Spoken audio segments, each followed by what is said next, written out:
All right, welcome back.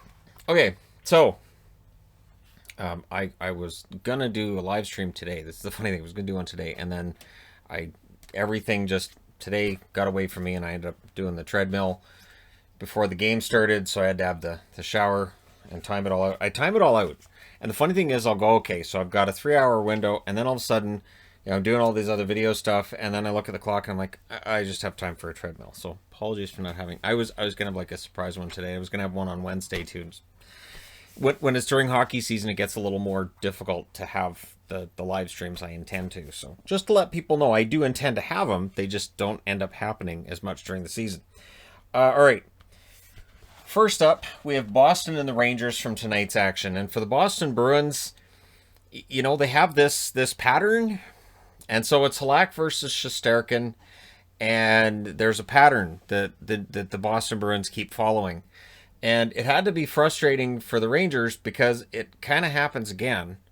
Don't let the score fool you. This was a really good game. Clifton was in, Grzelcyk out, Panarin also out. And the Rangers, you can tell when Panarin's out of the lineup. This is not as offensively dynamic a team without Panarin as they are with Panarin. And now they've won 4 out of 13 games. So we're getting into the territory of the Rangers. Their season's kind of hanging by a thread. I know it's early, but 56 games, it's a lot easier to end up finding yourself way out of the playoffs. Shots were 4-1 for the Rangers 5 minutes in. Marchand had a chance that was stopped. Bruins get a power play, but that penalty kill from the Rangers tonight, really, really aggressive. And this was a game that featured a lot of penalties. Some of them were warranted, but it was notable who the referee was, and we'll come back and talk about it. So the aggressive Rangers penalty kill works out. The Rangers get a 3-on-2. Halak makes the save. Lafreniere had a chance. Lafreniere had a good game tonight. It's not his fault. Momentum was definitely with the Rangers. Lafreniere was denied a second time in about like a minute of ice time. And Halak was the one holding this at scoreless. Yarrow Halak said, all right, I'm putting the team on my back. Let's go. That, at least in the first period. Late Rangers power play, really strong penalty kill for the Bruins. A good period for the Rangers and for Yarrow Halak. So we go to the second period. In the second period, first minute, there's a stop by Shesterkin. The Rangers get a power play. But it's another solid power play or penalty kill by the Boston Bruins. The Bruins then get a power play of their own. Bergeron had a chance that was kicked out. And then McAvoy and Trouba go at it. Now, what had happened was that Trouba had hit Sporil. There was head contact on that, and McAvoy clearly took issue with it, and he and Trouba had it out. And yeah, this was one of those games. So the Bruins end up getting a power play because it was a double minor on Trouba. It was not for the head contact. That was not why he got that penalty. Shesterkin was saving the game again, but after that power play was over, Ritchie would score from Krejci and Lauzon at 9:27. So Nick Ritchie continues this amazing run he's been on for the Boston Bruins this season. Completely different player than the one that was added late last season and played in the playoffs. And that one he banked in off Shesterkin. And after the game, Shesterkin kind of took the blame on himself and said, I should be hugging the post and that shouldn't happen. And he had a really good game. So seeing him beat himself up over one goal, I understand when you look at the score, but he had a really good game. Lemieux and Frederick then had the fight right after, on the face-off right after that goal. They went at it. Frederick decided to let Lemieux punch him a bunch of times before he had his comeback, but Frederick tagged him a couple of times, and I was thinking, this feels interesting. So I put on the board, dislikes really picking up. These two teams really didn't like each other. And another slow start, who cares game, right? So Boston's off to a slow start. You can kind of, if you're a Bruins fan, you could just kind of come in the second period. Who cares what happened in the first period? The Bruins don't care, so why should we? I don't know that they should put that on posters or in their advertising material, but sure, because clearly the Boston Bruins are slow starters, and it doesn't matter. Then Corrali goes to the box. There was lots of scrummy stuff going on then. And, I'm a great lip reader. It looked like they were talking a lot about fudge and who deserved more fudge between them. At least by reading lips, that's what I was seeing on the ice. A lot of that going on. Surprised they disliked each other so much. Maybe they were disagreeing on which fudge is the best fudge. So the Rangers end up getting a power play, another strong penalty kill by the Boston Bruins. So the penalty kills tonight were on point. Lauzon and Buchnevich then decided to have a fight after Shesterkin stopped a good shot from Kevin Miller, and it was 70s night at that stage, which is interesting because this game gets compared to the 80s a lot. It was 70s night in New York between the Rangers and the Bruins. They were doing a throwback to their old rivalry back then. The only thing missing was Milbury in the crowd, looking through empty seats with a shoe off, just looking around for somebody to bop on the head. I wouldn't mind seeing that personally. But anyways, 10-minute misconduct for Lauzon, which, again, you can get into 10-minute misconducts, and how does that hurt things? Well, for the Bruins, that takes one of their top defensemen, a guy who does kill penalties here and there, takes him out of the lineup for 10 minutes. Halak made a good save on a Hayek shot, and then the Bruins should have had a 2-0 lead, but there was overpassing. They're in close to the net, they're passing, and I'm like, why isn't anybody taking a shot? Never mind, it's out. Don't worry about it. Pastrnak had a miss that was in close, and there were 52 combined penalty minutes through 2 periods, which is a lot for a game in 2021. Third period, power play for the Bruins. The Rangers were blocking out Pastrnak very well. They weren't giving him much space, and they were blocking his shots and making sure he was to the outside as often as possible. Bergeron had a one-timer. That was blocked. Much better power play for the Bruins, but because of the shot blocks, there was actually not one shot that got through to Shesterkin during that power play, and that was probably the best one for the Bruins in the game. The Rangers then get a power play, and at this point I noticed, yeah, Hebert definitely calls a lot of penalties. I'm going to be watching when he's calling games and just notice how many penalties he does call. He seems to call a lot. Shesterkin then, shorthanded denial. Bergeron in on that shorthanded break. The Bruins with Bergeron and Marchand, always dangerous shorthanded. Marchand especially loves playing shorthanded. The Rangers 2-on-1. Kakko shoots it higher. At least it looked like that. And then on the replay, they showed that Carlo actually helped deflect it out. The shots were only 4-4 with 7 minutes left, as basically both teams kind of locked it down. Lindgren was hit into the boards by Lauzon, and he was cut. It looked like what happened was Lauzon rides him into the boards and along the boards, and the stanchion probably caught him right above the eye. That has to hurt. And again, this is Lauzon, the one that had a 10-minute misconduct as well. And he decides when he gets back into the game, I think I'll take Lindgren and try to put his face into the stanchion. It wasn't an egregious thing or anything, but Lindgren does actually stay in the game, so it was a very physical game.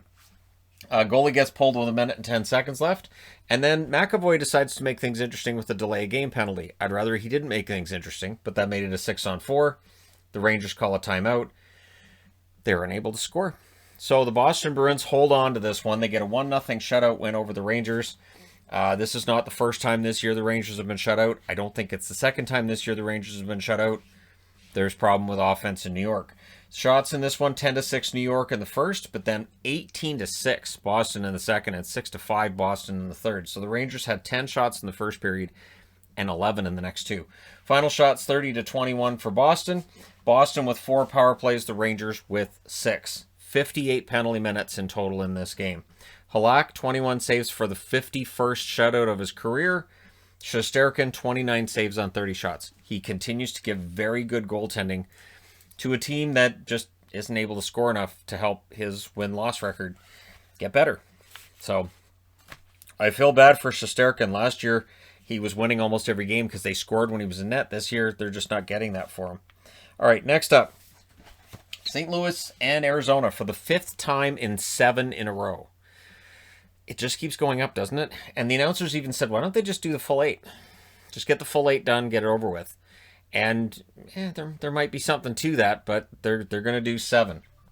So in this game, there was an early power play for the Blues, and they score on it. It's Falk from Perron and Hoffman at 2:28. So Falk continues what's been a very good start for him for St. Louis. The shots were 4-0 for the Blues 5 minutes in. The Coyotes get their first shot at 5.5 minutes. But again, it's only a 1-goal lead, right? Sundqvist with some shot blocks after a 3-on-2 for the Coyotes had been snuffed out. Sundqvist is fearless out there, and I I keep getting nervous that he's going to get hurt on one of these shot blocks, ankle or face, or, when you're shot blocking, that's kind of what happens. Garland had a chance that went wide after Binnington stopped a Goligoski chance. The shots had evened up, and the Coyotes were pressing. The Coyotes had a good game at that point. They get a power play, and then the Blues had a goal that was taken away. And what was explained online after was that the puck had actually gone under the net into the net. So it's in the net, but not a way that legally counts as a goal. So, yes, it's in the net. No, you can't lift the net and put it in. That's something you'd see in like a pickup game or street hockey or floor hockey sometimes. Or another. Just, it's in. Got it. That's how it got in there. It's in. So, yeah, that doesn't count. Krause would then hit the post near the end of the period. Kemper made some late saves to keep it at 1-0. So we go to the second period. Hunt had an early chance that was a near miss. The Coyotes pressure. They draw themselves a power play. Dangerous power play. And Binnington with some big saves on that one. Kemper came way out to play one where the Blues were going to win the race for the icing. So he just comes out and plays it out. Hjalmarsson was out. So this is right around where they say, hey, Hjalmarsson's out. They were down to 5 defensemen for the Coyotes. He would not return to this game. Schmaltz had a chance that was denied. Both teams getting some pretty prime chances. And then it's Larson. Larson scores from Osterley and Hayton at 8:44. And that's the first goal scored by the Arizona Coyotes' fourth line this year. Which, when you look at how the fourth line played tonight, is kind of a surprise. Because they played very well. They might have been the best line for large portions of this game for Arizona. Things get kind of scrummy on the next whistle. Chychrun, pretty prominent in this one, both physically and offensively, defensively, out there a ton. Very prominent. Doesn't end up getting on the board for a goal or an assist, but again, Chychrun is an underrated defenseman in the NHL. So, Falk hits the post. The shots were 6-4 for the Coyotes with 5.5 minutes left. Sanford had a shot that was deflected over the net. Power play for the Coyotes. Garland had a chance that was stopped, and then Garland scores. But it's challenged as offside, and you guys know, I start to put a goal up, and then as soon as I see they're challenging it for offside, I take it off the board because I know it's not going to count, and it didn't. So that's one goal off of the board for each team tonight. Third period, early chances for the Blues. Binnington then stopped Dvorak. Hayton had a chance to hit off the side of the net. Krause had a chance that was denied. Krause very physically involved in this one tonight. Coyotes controlling the play. The Blues then get a power play. And during the delayed penalty call, Krug hits the post. And clearly enjoyed hitting the post because it's not the last time he's going to hit it. So during the power play, Krause shot blocking, Goligoski as well. Krause actually had a shorthanded break on a Krug turnover. So Krug, seeing that was an oops that gets bailed out by his goaltender, he hit both posts. Ping, ping, and out. So that's 3 posts for Torrey Krug in about 2 minutes of play. And yeah, so Pitlick had a rush after that penalty was killed off. Basically, as the penalty ends, Pitlick came out with an opportunity. Keller had a chance that went wide. Chychrun had a chance that went wide as well.